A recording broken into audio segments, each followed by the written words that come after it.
안녕하세요. 저는 철저하게 절대적으로 하루종일 도박에 지배되어 있었던 도박 중독자입니다.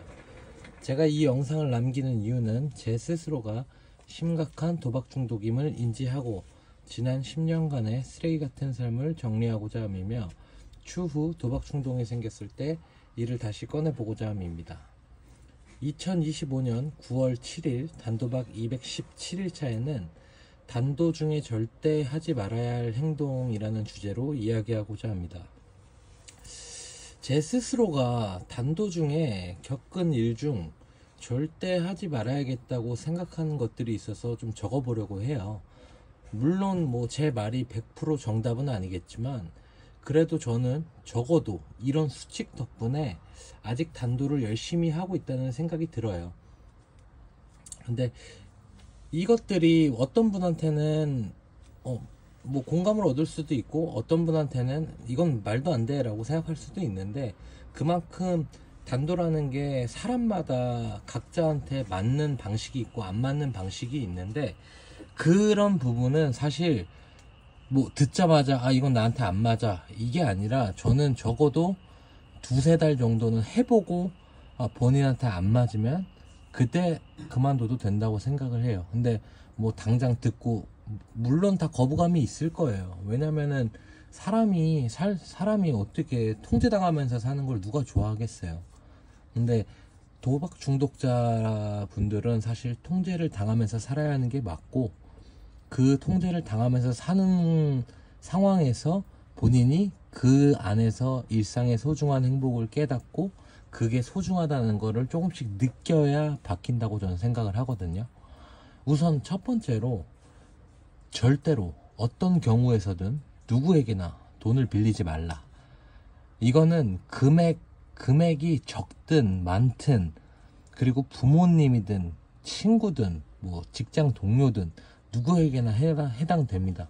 어떠한 경우에서든 돈을 빌리면 안 됩니다. 단돈 1,000원이라도.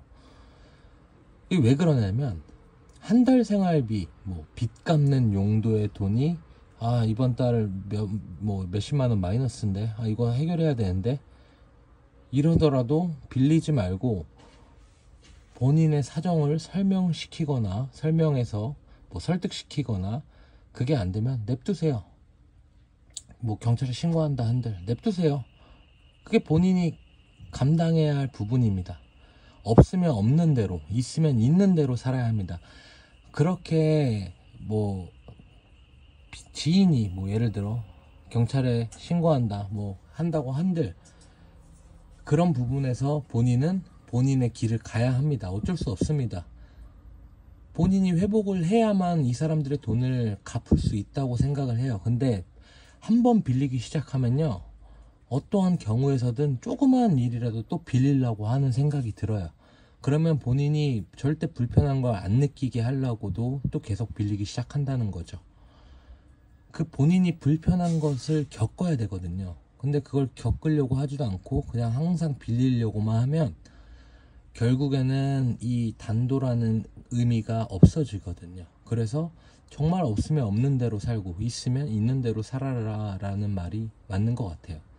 두 번째, 어떤 행동을 내가 하기 전에, 그게 무슨 행동이 됐든 간에 갑자기 머릿속으로 이번 한 번만 좀 해볼까 할까 라는 식의 고민이 드는 게 있으면 절대 하지 마십시오. 그 한 번 때문에 우리는 재발을 한 거고, 그 한 번 때문에 우리는 도박 중독에서 벗어나지 못하고 있는 겁니다. 어떠한 경우에서든 이번 한 번만 좀 해볼까 라는 이런 종류의 고민이 생기는 행동을 하기 생각한다면 절대 하지 말아야 합니다. 그게 오늘 루틴대로 살아야 되는데 오늘만 좀 빼볼까, 오늘만 좀 쉴까, 이런 것들요. 그런 것들이 쌓여서 결국에는 최종적으로 이번 달 힘든데 그냥 한 번만 할까, 몰래 해볼까, 이런 식의 생각으로 전환이 됩니다. 그렇기 때문에 결코 그런 느낌의 고민이 들면 하지 말아야 합니다. 그 다음 셋째, 다른 중독자와 본인의 상황을 비교하지 말라. 그 중독자는 그 중독자의 사정이고 그 중독자의 삶인 거고요. 본인은 본인의 하루에만 집중을 하십시오. 나보다 훨씬 좋은 상황의 중독자를 보면서 왜 부러워합니까? 본인도 시간이 지나면 그렇게 됩니다. 그리고 본인보다 상황이 안 좋은 사람들도 있고요. 왜 굳이 다른 중독자의 상황을 본인과 비교해 가면서 본인의 자존감이나 허탈감을 더 늘리려고 해요. 본인도 시간이 지나면 다 저렇게 됩니다. 다 그 사람보다 상황이 괜찮아지는 것처럼 본인의 상황도 괜찮아집니다. 그렇기 때문에 절대 비교하면서 하지 마세요. 비교하는 순간 뭐 본인의 멘탈이 나갈 수도 있고요. 아, 저 사람은 저런데 나는 왜 저러지? 나도 빨리 되고 싶다. 나도 빨리 되고 싶다 라고 생각하는 순간 또 도박이 생각납니다. 그렇기 때문에 절대 다른 중독자의 상황과 본인의 상황을 서로 비교하지 마십시오.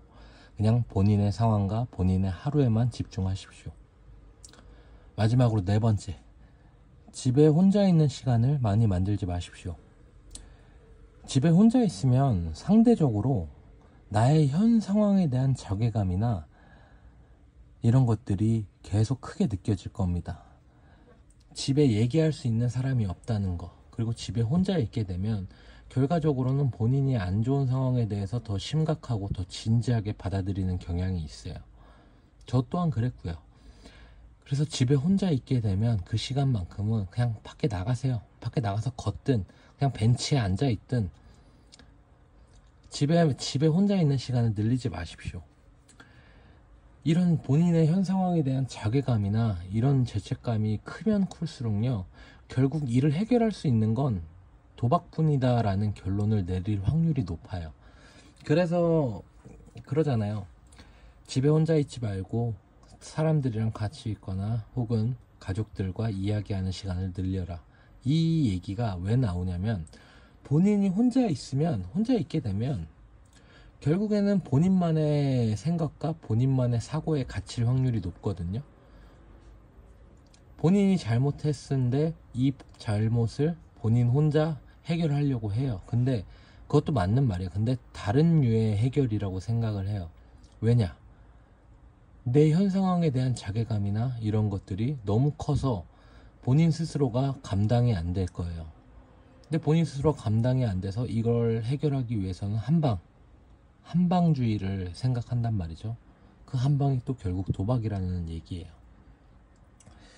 그렇기 때문에 우리는 집에 혼자 있는 시간을 많이 만들지 말고 그 시간만큼은 밖에 나가서 운동을 하거나 그렇게 해서 혼자 있는 시간을 좀 줄이는 거를 저는 추천드립니다.